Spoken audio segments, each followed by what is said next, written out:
Hi dears, എന്തൊക്കെ എല്ലാവരുടെയും വിശേഷം? എല്ലാവരും സുഖമായിരിക്കുന്നോ?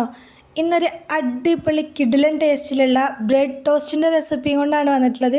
സിമ്പിളായിട്ട് തയ്യാറാക്കി എടുക്കാൻ പറ്റും, അടിപൊളി ടേസ്റ്റാണ് കേട്ടോ. സാധാരണ ചെയ്തെടുക്കുന്നതിൽ നിന്നൊക്കെ വ്യത്യസ്തമായിട്ട് കടലമാവൊക്കെ ചേർത്തിട്ടാണ് ഉണ്ടാക്കിയിട്ടുള്ളത്. അടിപൊളിയാണ്. അപ്പോൾ വീഡിയോയിലേക്ക് പോകുന്നതിന് മുമ്പ് വീഡിയോ എല്ലാവരും ഒന്ന് സ്കിപ്പ് ചെയ്യാതെ മുഴുവനായിട്ട് കാണാൻ ശ്രമിക്കണേ. അപ്പോൾ നമുക്കിത് എങ്ങനെ ഉണ്ടാക്കുന്നത് നോക്കിയാലോ? അതിനായിട്ട് ആദ്യം തന്നെ ഒരു ബൗൾ എടുത്ത് വെച്ചിട്ടുണ്ട്. അതിലേക്ക് 1/4 കപ്പ് കടലമാവ് ഇട്ട് കൊടുത്തിട്ടുണ്ട്. ഒരു വലിയ സവാള നല്ല കുനുകുനാന്ന് കട്ട് ചെയ്തിട്ട് അത് ചേർത്ത് കൊടുത്തിട്ടുണ്ട്. ഒരു വലിയ തക്കാളിയുടെ ഹാഫ് പോർഷൻ വെള്ളവും കുരുവൊക്കെ മാറ്റിയിട്ട് അത് കുനുകുന കട്ട് ചെയ്തിട്ട് ചേർത്തിട്ടുണ്ട്. പിന്നെ ഒരു ചെറിയ ക്യാരറ്റ് കുനുകുന ഗ്രേറ്റ് ചെയ്തിട്ട് അതും ചേർത്തിട്ടുണ്ട്. എരിവിന് ആവശ്യമായിട്ടുള്ള പച്ചമുളക്, ഒരു കുഞ്ഞു പീസ് ഇഞ്ചി കുനുകുന കട്ട് ചെയ്ത് അതും ചേർത്തിട്ടുണ്ട്. പിന്നെ ഒരു 2-3 ലീഫ് പുതിന ഇല ചേർത്തിട്ടുണ്ട്. അതുപോലെ തന്നെ കുറച്ചധികം തന്നെ മല്ലിയില ചേർത്ത് കൊടുത്തിട്ടുണ്ട്. അപ്പം മല്ലിയിലയും പുതിനയുടെ ഇലയൊക്കെ ഓരോരോ ടേസ്റ്റിനനുസരിച്ച് എടുക്കുക കേട്ടോ. അപ്പോൾ ഞാനൊരു 3 ഇലയൊക്കെ വലിയൊരു ഇലയാണ് പുതിന ഇല എടുത്തിട്ടുള്ളത്. ഇനി അതിലേക്ക് നമുക്ക് എത്രത്തോളം ബ്രെഡ് എടുക്കുന്നുണ്ടോ അതിനനുസരിച്ചുള്ള മുട്ടയാണ് ചേർത്ത് കൊടുക്കേണ്ടത്. അതുപോലെ തന്നെ കടലമാവിൻ്റെ അളവും ഒരുപാട് നിങ്ങൾ ബ്രെഡൊക്കെ ഒരുപാട് എടുക്കുന്നുണ്ടെങ്കിൽ കടലമാവിൻ്റെ അളവ് കൂട്ടി കൊടുക്കണം, മുട്ടയുടെ അളവും കൂട്ടി കൊടുക്കണം. ഞാനിപ്പോൾ ഒരു 3 മുട്ടയാണ് എടുക്കുന്നത്. 3 മുട്ട പൊട്ടിച്ച് വെച്ച ശേഷം പിന്നെ ഇതിലേക്ക് ചേർത്ത് കൊടുക്കുന്നത് 1/4 ടീസ്പൂൺ കുരുമുളക് പൊടിയാണ്. അപ്പോൾ നിങ്ങളുടെ എരിവിന് ആവശ്യമായിട്ടുള്ള കുരുമുളക് പൊടി ചേർത്ത് കൊടുക്കുക കേട്ടോ. 1/4 ടീസ്പൂൺ മഞ്ഞൾപ്പൊടി, 1/4 ടീസ്പൂൺ മുളക് പൊടി, ഇതിലേക്ക് ആവശ്യമായിട്ടുള്ള ഉപ്പ്, ഇത്രയും ചേർത്ത് കൊടുത്ത ശേഷം ഇനി ഇത് നന്നായിട്ടൊന്ന് മിക്സാക്കി എടുക്കണം.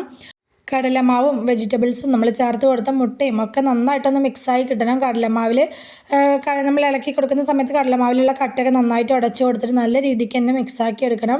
ഇതപ്പോൾ ഒരു തിക്കായിട്ടുള്ളൊരു കൺസിസ്റ്റൻസിയിലാണ് ഇത് കിട്ടിയിട്ടുള്ളത്. ഇനി കുറച്ച് ഇത് ലൂസാക്കി എടുക്കാനും വേണ്ടിയിട്ട് ഞാൻ കുറച്ച് വെള്ളം ഒഴിച്ച് കൊടുത്തിട്ടാണ് ഇതൊന്ന് ലൂസാക്കി എടുക്കുന്നത്. അപ്പോൾ വെള്ളം ഒഴിച്ച് കൊടുക്കുമ്പോൾ ഒരുപാട് അങ്ങ് ഒഴിച്ച് കൊടുക്കരുത്. ഈ ഒരു കൺസിസ്റ്റൻസിയിൽ നമുക്ക് കുറേശ്ശെ മാത്രം വെള്ളം ഒഴിച്ച് കൊടുത്തിട്ട് ഒന്ന് ലൂസാക്കി എടുക്കുക. ഞാനിതേപോലെ 5 ബ്രെഡ് സ്ലൈസസ് എടുത്ത് വെച്ചിട്ടുണ്ട്. ഇനി ഒരു പാൻ വെച്ച് കൊടുത്തിട്ട് അതിലേക്ക് ഓയിലോ നെയ്യോ ബട്ടറോ ഏതാണോ നിങ്ങളുടെ കയ്യിലുള്ളത് അത് തേച്ച് കൊടുക്കുക. ബട്ടറിലോ ഒക്കെ ചെയ്തെടുക്കുമ്പോൾ നല്ല ടേസ്റ്റ് ഉണ്ടായിരിക്കും കേട്ടോ. ഞാനിപ്പോൾ ഓയിലാണ് ചെയ്തെടുക്കുന്നത്. ഇനി നമ്മുടെ ബ്രെഡ് സ്ലൈസസ് ഇതുപോലെ നമ്മൾ ഉണ്ടാക്കി വെച്ചിട്ടുള്ള മുട്ടയുടെയും കടലമാവിൻ്റെയൊക്കെ ബാറ്ററിൽ മുക്കിയിട്ട് ഇതുപോലെ വെച്ച് കൊടുക്കുക. ഒരു സൈഡ് ആവുന്ന സമയത്ത് തിരിച്ചിട്ട് കൊടുക്കുക. എന്നിട്ട് തിരിച്ചും മറിച്ചൊന്ന് ഇട്ട് കൊടുത്തിട്ട് നല്ല രീതിയിലൊന്ന് മൊരിയിച്ചെടുത്താൽ മാത്രം മതി. സിമ്പിൾ പരിപാടിയാണ് കേട്ടോ, പെട്ടെന്ന് പരിപാടി കഴിയും. നല്ല ചൂടോടുകൂടി നല്ല അടിപൊളിയാണ് ഇത് കഴിക്കാനായിട്ട്. വൈകുന്നേരം മക്കൾ സ്കൂൾ വിട്ട് വരുന്ന സമയത്തും അതുപോലെ തന്നെ നല്ല ചൂട് കട്ടൻ്റെ ഒപ്പം വൈകുന്നേരം കഴിക്കാനായിട്ടൊക്കെ ആണെങ്കിലും അടിപൊളിയാണ് കേട്ടോ. ഇതപ്പോൾ ഞാൻ ആദ്യം ഇട്ട് കൊടുത്തത് ഒന്ന് ആയിട്ടുണ്ട്. ഇനി പാനിൽ നിന്ന് എടുത്ത് മാറ്റിയിട്ട് ബാക്കിയുള്ളതും അതുപോലെ തന്നെ ഉണ്ടാക്കിയെടുക്കുകയാണ്. അപ്പം ഞാനിപ്പോൾ ഉണ്ടാക്കിയെടുത്തിട്ടുള്ള ബാറ്ററിൽ നിന്ന് എനിക്ക് 6 ബ്രെഡ് സ്ലൈസസ് മുക്കി എടുക്കാനുള്ളത് ഉണ്ടായിട്ടുണ്ടായിരുന്നു കേട്ടോ. അപ്പോൾ ഫ്ലെയിം നല്ലപോലെ കൂട്ടി വെക്കരുത്, ഫ്ലെയിം ഒന്ന് കുറച്ച് വെച്ചിട്ട് തിരിച്ചും മറിച്ചൊക്കെ ഇട്ടിട്ട് മൊരിയിച്ചെടുത്താൽ മതി.